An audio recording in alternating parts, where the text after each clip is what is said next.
Medical information, of course it should be given. I mean, this is vital. This is the kind of thing that is so important for further medical treatment. All files relating to adopted people shouldn't be given to CHALSA, but to an objective organisation so that it can be maintained. I'd like to put a couple of voices on the record.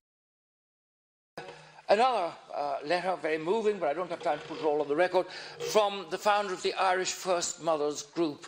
And these are a very important group of people. She spent, her first child was born in April 1974, and she spent 4 months at the Good Shepherd Convent. She was aged 19. She nursed her child for 7 days, and then it was taken from her.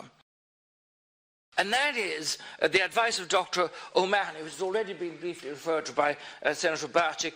His evidence to the Joint Oireachtas Committee on Health and Children in 2015 was that it would be constitutionally sound for the Oireachtas to legislate to provide all adult adopted persons with unfettered access. That is the judgment of a senior counsel with a track record in this area.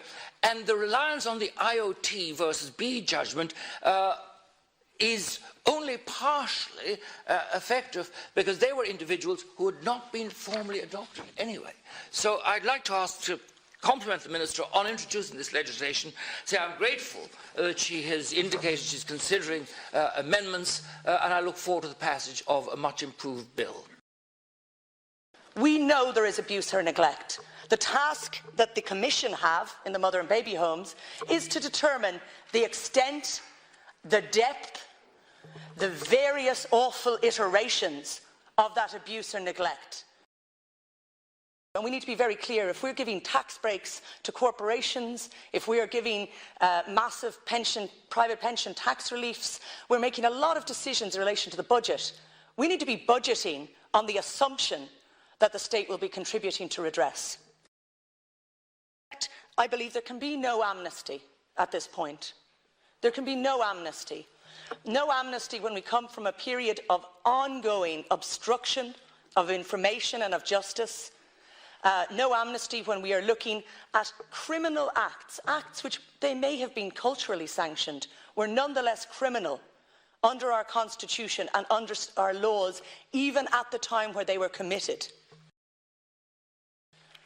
And we need to ensure that when a criminal act took place, be it in the 60s or 70s, regardless of the cultural sanction, if it was illegal then, if it was criminal, if in many cases it may have led to death or long-term damage, it's still a crime and it still needs to be investigated. And we need to be very clear, and this is a concern I know that many who engage with the Commission have. They want to be clear that in engaging with the Commission, they're not compromising the possibility of criminal investigation into what were, in many cases, criminal acts. Minister, you've spoken, and again, when we look to an amnesty, I think when we look to indemnity, we have to have a similar question mark around the questions of amnesty. When we look to the question of transitional justice, and I do have sympathies with the perspective of looking to do that work, I would, with respect, suggest that we are not in that point yet, because we are facing extraordinary obstacles in terms of willing participation, even within the redress scheme, in terms of willing sharing of records by many of the major actors. And that just transitional justice cannot be between society and the perpetrators of these abuses, with a kind of bypassing in any sense the survivors. Neither can survivors simply have their voices used as a healing process for society. One of the most extraordinary experiences I saw in my time in America was a healing process, a reconciliation process which took place between those who protested the Vietnamese War and those who fought in the Vietnamese War, which extraordinarily left out the Vietnamese. And they were missing from that process. There is a session. If we have transitional justice, Minister, it must not be associated with an amnesty, and it must be associated with the survivors' voices and experiences at the front and centre stage. Minister, I urge you to meet with the First Mothers Group, and I urge you to meet with all of those. And there are many in society who are very angry and frustrated, and they are entitled to be angry and frustrated. And people who have been very much hurt. The fact that people have been hurt or angry does not prohibit the importance of that. And in respect of that, Minister, I think you've mentioned meeting the unaccompanied persons within these institutions. We need to look also to the mothers of those in those institutions. Their voices have not been adequately heard. I had quotations which I would share. I'm conscious I don't have time to do it, and I hope I will have the chance to do it. People, for example, in the Besborough home, we had 472 deaths over 19 years. People who talk about crying all the time, every night. They talk about being tracked down when they escaped and forced to sign adoption papers. You're out of time now, Senator. I'm out of time. I come to my final point. It's a technical concern in relation to the future operation of the Commission in its next period. There is very serious concern about the lack of counselling supports for those who are engaging with the Commission, for the lack of timely response who have indicated and applied to engage with the Commission, and a lack of clarity around the question of the informal confidential committee and the sworn testimony evidential committee. Two committees. It has been very unclear to people which one they are engaging with. Those who are coming forward at great emotional effort and cost, they, in many cases, want to be assured that that bravery is taken into the sworn testimony and evidential committee and that it is considered very seriously. And they also want to ensure that their voices are put to public record. There are other people who want to speak. I thank you very much, and I apologise for my excessive time. Thank you. Now, we know that at this point the Commission is in the middle of its work and has not yet produced findings of abuse or neglect in the mother and baby homes. It's on this basis that the Government has stalled on redress. But it seems deeply unfair and unsympathetic to respond by simply quoting the cost of previous schemes and essentially pouring cold water on people's hopes that a fair and just redress scheme can be rolled out if the final report is clear on instances of abuse.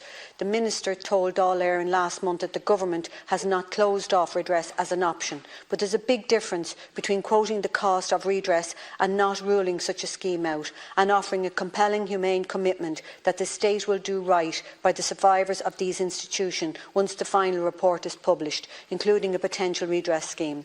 This isn't simply about cost. This is about justice for people who have been subject to horrific mistreatment.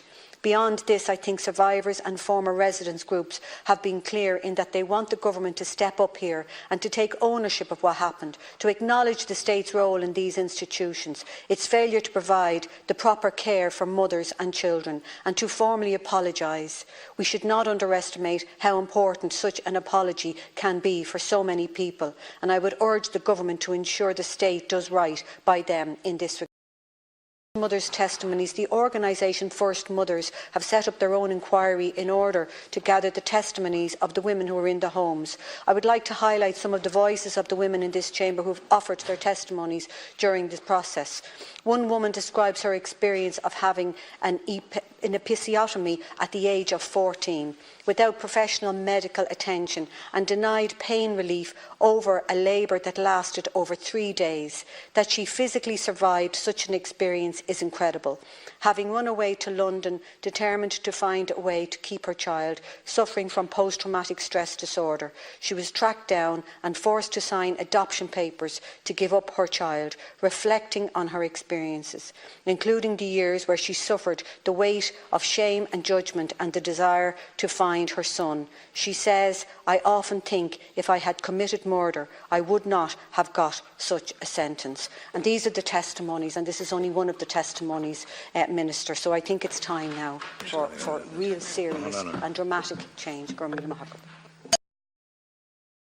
Information tracing is sorely needed, not only to provide justice to those who have been wronged, but to ensure fair rights to those in the future.